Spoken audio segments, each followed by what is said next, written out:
전미 예수님, 오늘은 부활 제2주간 화요일입니다. 성부와 성자와 성령의 이름으로 아멘.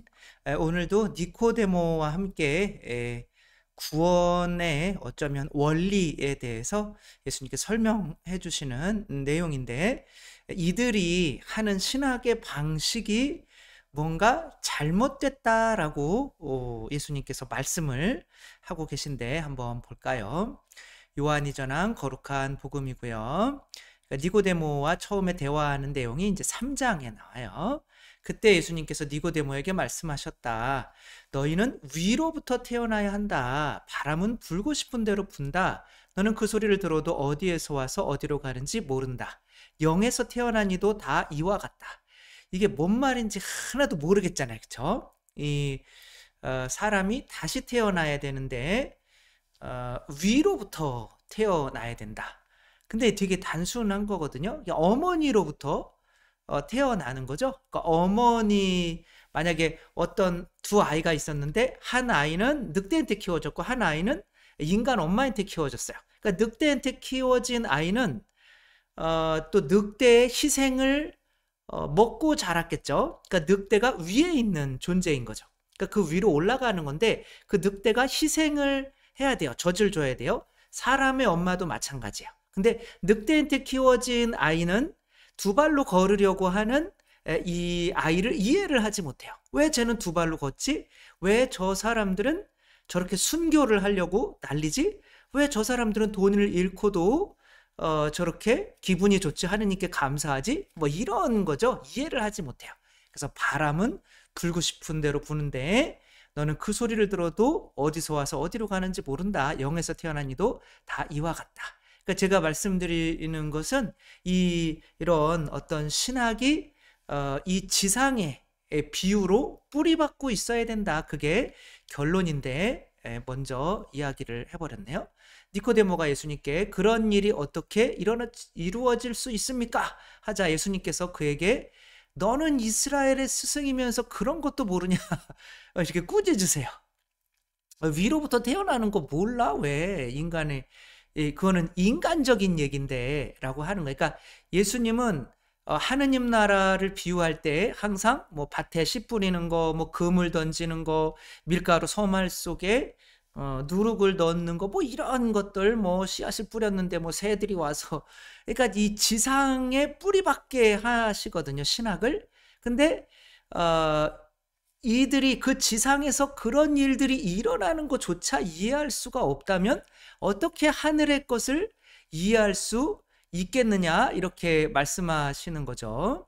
그러니까 내가 세상 일을 말하여도 너희가 믿지 않는데 하물며 하늘 일을 말하면 어찌 믿겠느냐, 이렇게 말씀을 하시는 거예요. 그러니까 내가 이 세상에서 하늘나라에 관련된 비유를 말해주는데 그 비유를 이해하지 못하면은 어떻게 뭐 태어나는 거를 아무튼 뭐 그거 뭐죠? 신학을, 구원의 원리를 이해할 수 있겠느냐. 뭐 저는 구원의 원리가 이게 예수님께서 마치 엄마처럼 우리를 위해서 이게 희생을 해주시고 우리는 우리 아기들이 엄마 젖을 먹고 나도 엄마 아빠처럼 할 수 있구나 라는 것으로 두 발로 걸으려고 걸음마도 하고 말도 하려고 하고 그렇게 인간의 수준으로 올라와서 인간 사회에 살 수 있게 된다. 이 엄마 아빠의 희생이 없으면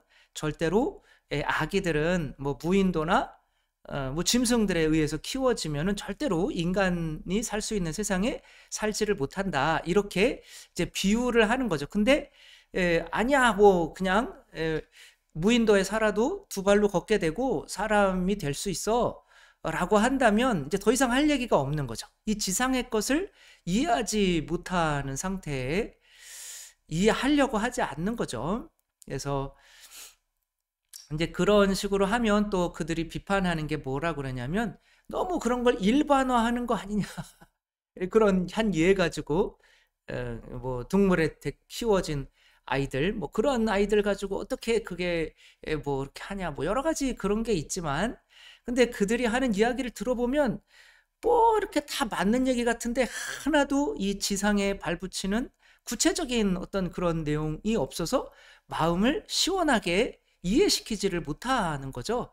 그래서 성체성사도 왜 성체성사를 해야 우리가 영원한 생명을 얻는지 그거를 명확히 이해를 시키지 못해요. 그냥 성체는 뭐 예수님의 살과 피고 뭐 해서 뭐 본질 변환지 뭔지 하면서 뭐 했는데 이게 왜 영해야 되는지를 이해를 못하는 거예요. 그러니까 성체성사에서 많이 떨어져 나가고 가톨릭의 냉담률이 많을 수밖에 없죠. 모세가 하늘에서 내려오니 곧 사람의 아들 말고는 하늘로 올라간 이가 없다.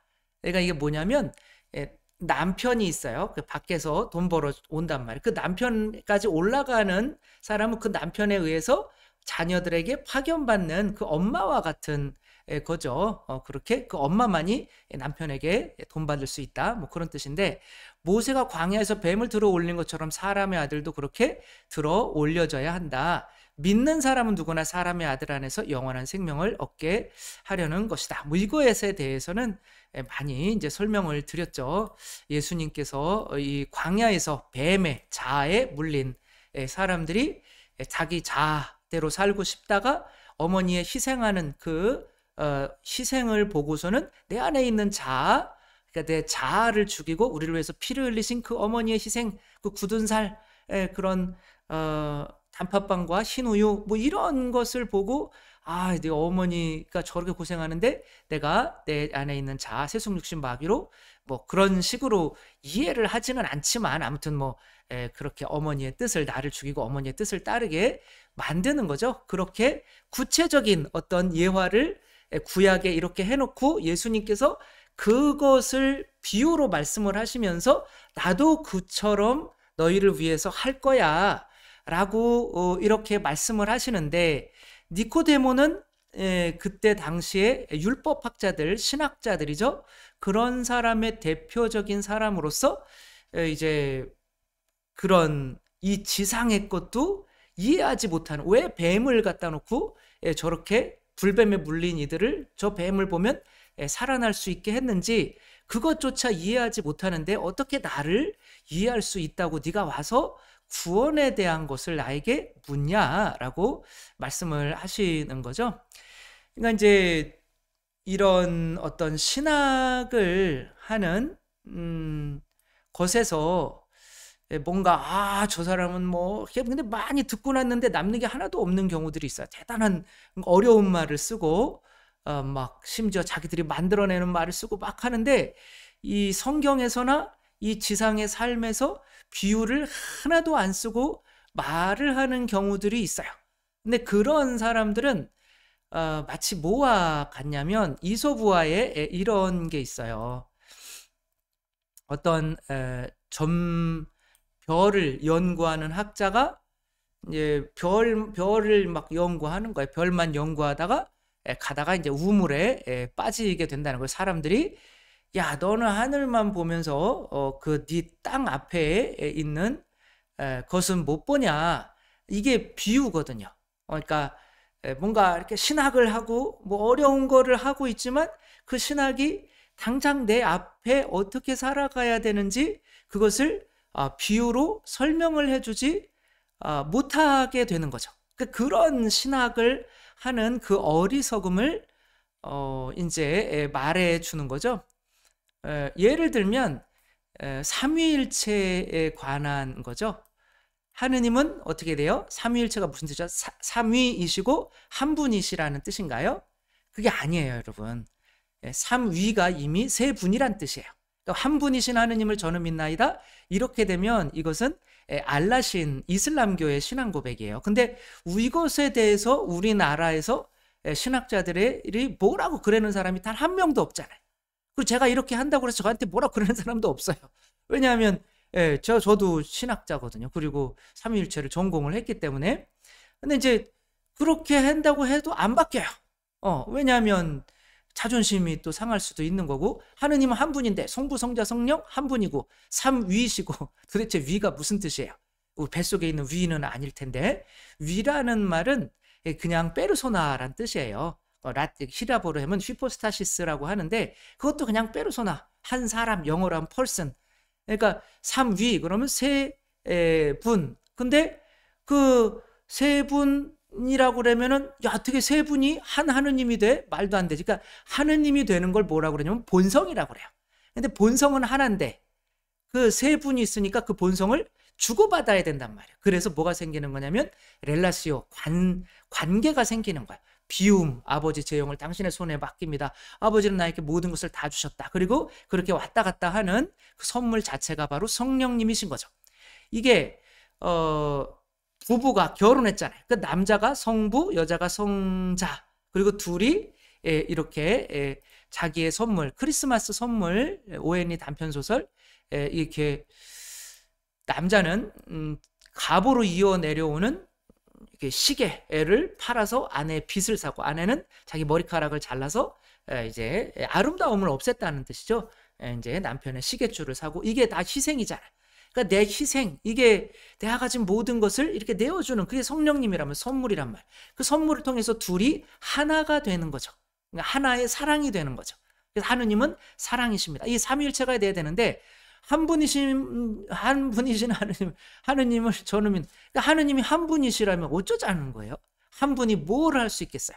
그러니까 이 부부 생활을 어떻게 해야 되는지 그 발길을 알려주는 것이 바로 삼위일체 신비란 말이에요. 근데 삼위일체 신비는 보면서 그 삼위일체 공부를 하는 사람이 부부관계가 잘 안 돼요. 그러면 안 된다는 거예요. 인간관계가 잘 안 돼요? 그러면 안 된다는 거예요. 삼위일체는 드립다 공부하면서 다른 사람을 피를 빨아먹는 모기와 같은 사람이 될 수도 있는 거예요. 그런 식의 신학을 하지 말라는 거죠. 우리 일상에 그 빛이 내 발에 발걸음을 걸어가는데 잘 걸을 수 있는 빛이 되어주는 그런 신학을 해야만 한다는 거죠. 따라서 우리가 어떠한 신학을 받아들이고 가르침을 받아들일 때 비유나 어떤 성경에서나 그 구체적인 예를 들어서 그게 내 마음으로 이해가 되지 않으면은 저거는 삼위일체는 어려운 거니까 이해가 안 돼, 이런 식으로 하지 마세요. 그 어려운 하느님 나라도 예수님께서는 딱 비유로 쉽게 말씀을 하셨어요. 이해될 수 있게. 그러니까 비유, 이 세상에 있는 비유를 쓰는데 그 비유를 쓰는 것 자체를 마치 유치한 식으로 이야기한다면 신학 따로 삶 따로 하면서 아무런 관계도 없는 뜬구름 잡는 그런 신학을 하게 되는 거죠. 그런 거에 빠지면 얼마나 위험한지가 바로 이제 피플스 템플이라고 짐 존스라고 하는 사람이 이제 만들었죠. 이 짐 존스라고 하는 사람이 이런 단체를 만들어서 사람들에게 이제 뭐 하느님의 나라 뭐 이런 거, 또 뭐 성찬례 뭐 이런 것도 하는데, 뭐 개신교에서 나왔는데 카톨릭에서 나왔는지 모르겠지만 아무튼 사이비인 거죠. 나중에 얘기하다가 보니까 이제 신학적인 게 떨어지는 거예요. 그럼 어떻게 해야 돼요? 자기가 이제 하느님처럼 그냥 자기가 하는 말은 무조건 옳은 거예요. 그래서 이 사람이 한 말을 녹화시켜서 계속 틀어주는 거죠. 이 사람이 이제 수천 명을 아프리카인가 어디로 남미로 데리고 가서 거기에서 이런 농사 짓고 사는 공동체를 만들어요. 그리고 성찬례 대신 이제 이상한 음료를 마시면 약간 이제 마치 환각 상태에 들게 해서 이제 사람들을 이렇게 하는 거죠. 그러니까 이 사람들은 이 사람이 하는 말이 우리는 해방신학이고, 이 지상에서의, 그러니까 이 지상에서 자기가 사는 자리에서 잘 살게 만들어주는 신학이 되어야 되는데, 이 사람들을 다 끌어 모아서 어디로 정글로 데려가서 자기들만의 이렇게 이거를 만들어 버린 거잖아요. 그렇죠? 그러니까 이 지상에서 신학이라고 하는 거는 우리가 어떻게 하면 이 친구들과 잘 지내고 사람들과 잘 관계를 하고 부부관계도 좋아지고 자식도 어떻게 하면 잘 키울 수 있고, 이런 게 신학으로 돼야 되는 거예요. 근데 그렇게 그거와 반대로 이 지상에서 발이 떨어지게 만드는 이런 신학에 끌려가게 된단 말이에요. 그러니까 이 사람들의 운명은 다 어떻게 됐냐? 다 자살을 하게 됐다. 뭐 어디서는 뭐 300명이라고 죽었다고 그러고, 어디서 뭐 900명이 죽었다고 그러고, 잘 모르겠어요. 그러니까 자살을 하게 되는 거죠. 미국 정부가 오고 있다, 우리를 죽이려 오고 있다, 우리 드디어 이제 하느님 나라에 가게 됐다, 다 먹고 자살하자, 이렇게 되는 거죠. 그러니까 이해가 우리가 삶 살아가는데 도움이 되지 않고 이해가 되지 않는 것은 따라가면 안 돼요. 그래서 이제 이 벌거숭이 임금님 있잖아요. 나 옷을 엄청 잘 맞추고 싶다. 그랬더니 이제 옷 맞추는 사람들이 이게 이제 막 최고의 옷을 해달라. 그리고 어떻게 할 수가 없는 거예요. 그래서 우리가 만드는 이 옷은 너무 좋아서 임금님의 눈에는 안 보입니다. 다른 사람들 그러나 어마어마하게 놀랄 겁니다. 이렇게 하고 그래? 그러면 사람들한테 나가볼까? 그랬더니 막 이렇게 그러니까 사람들이 맞아 죽을까 봐 임금님 대단하십니다. 막 옷 이쁩니다. 그런데 어떤 꼬마애가 저 임금님 뻘거숭이다 이렇게 얘기를 한 거죠. 그러니까 임금님이 깜짝 놀래가지고 이제 깨닫게 된 거죠.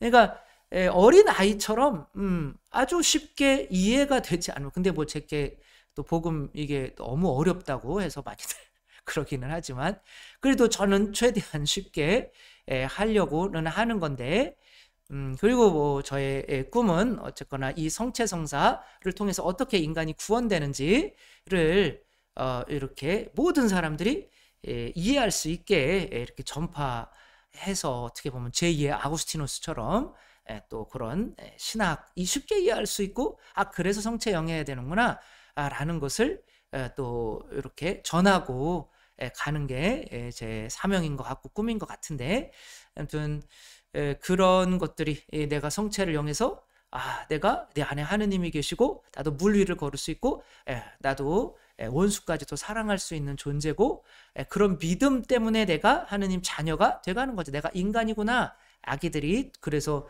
걸음마 막 2000번 넘어지면서 결국에는 두 발로 걷게 되는 것처럼 뭐 이런 아주 단순한 원리인 거죠. 근데 그게 저 같은 경우는 이제 이렇게 설명을 하려고 하는 거죠. 근데 그 설명이 이 지상에 있는 어떤 예화를 들어가면서 이렇게 하는 거죠. 그래서 들으시는 분들은 평신도 분들은 쉽게 이해해요. 그리고 하느님이 한 분이 아니라 성부, 성자, 성령 세 분이 그러니까 이 페르소나와 이 본성 나투라를 이해해야 되는 건데 아무리 인간으로 태어났다고 하더라도 자기가 개라고 느끼면 인간의 본성이 안 나와요. 그건 인간이 아닌 거예요. 본인이 개라고 느끼면 개인 거예요. 좀 이상한가? 아무튼 뭐 그런 그렇게 이 지상 것과 이 지상에서 떨어져서 신학을 하는 것이 아니라 예수님께서는 니코데모에게 너 인간이 아기로 태어나서 다시 한 번 더 태어나야 되는 것이 뭔지를 이해하지 못하고 또 엄마 뱃속으로 들어가야 됩니까? 이딴 소리 하고 앉아 있는데 내가 너한테 내가 십자가에 못 박혀서 그 엄마가 아이를 끌어올리는 것처럼 십자가에 죽어야 한다는 것을 너가 어떻게 이해를 시킬 수 있겠니? 라고 예수님께서 이렇게 말씀을 하시는 거죠. 우리들 신학 어렵다고 생각하지 말고 이 지상에서 내 삶과 관계되는 거다. 그래서 비유를 통해서 그래서 뭐 다른 복음에서 그러잖아요. 예수님께서는 비유를 통하지 않고서는 한 말씀도 하시지 않으셨다. 그러니까 당신이 하시는 말은 이 지상에 비유할 수 있는 모든 것이 있다는 거예요. 그래서 저도 강론에 적어도 하나는 너무 많이 써서 문제긴 하지만 비유를 넣으려고 하는 이유가 바로 이런 거죠. 비유를 쓰지 않는 거는 들으면 좋은 얘기 같은데 듣고 나면 남는 게 없어요. 내 삶을 변화시키지 못하죠. 그러나 구체적으로 비유를 쓰는 것들은 이제 이해하기 쉽고 그러니까 여러분들도 그러니까 결국에는 이해하기 예수님께서 정말 못 배운 사람들 비유를 막 농부들 막 어부들 막 이런 사람들이 하는 걸 통해서 비유를 통해서 하느님 나라를 설명했고 그렇게 하셨다는 거는 그런 것을 들어서 그들이 이해할 수 있기 때문에 그렇게 하셨기 때문에 그런 거거든요. 그래서 아주 어린 아이까지도 이해할 수 있는 것이 바로 신학이다. 괜히 어려운 거 아니다. 어려운 말 쓰고 막 이런 거에 빠지지 말고 내 가슴으로 이해가 되고 그게 느껴지지 않으면은 절대 받아들여서는 안 되고 내가 또 그렇게 받아들인 것들을 다른 사람들에게 이야기할 때도 쉽게 이 지상의 것과 연결해서 이야기를 해야 된다는 거 다시 한번 생각해 봤으면 좋겠습니다. 주님께서 여러분과 함께 전능하신 천주 성부와 성자와 성령께서는 여기 모인 모든 이에게 강복하시어 길이 머물게 하소서. 주님을 찬미합시다. 하느님 감사합니다. 성부와 성자와 성령의 이름으로 아멘. 감사합니다. 사랑합니다.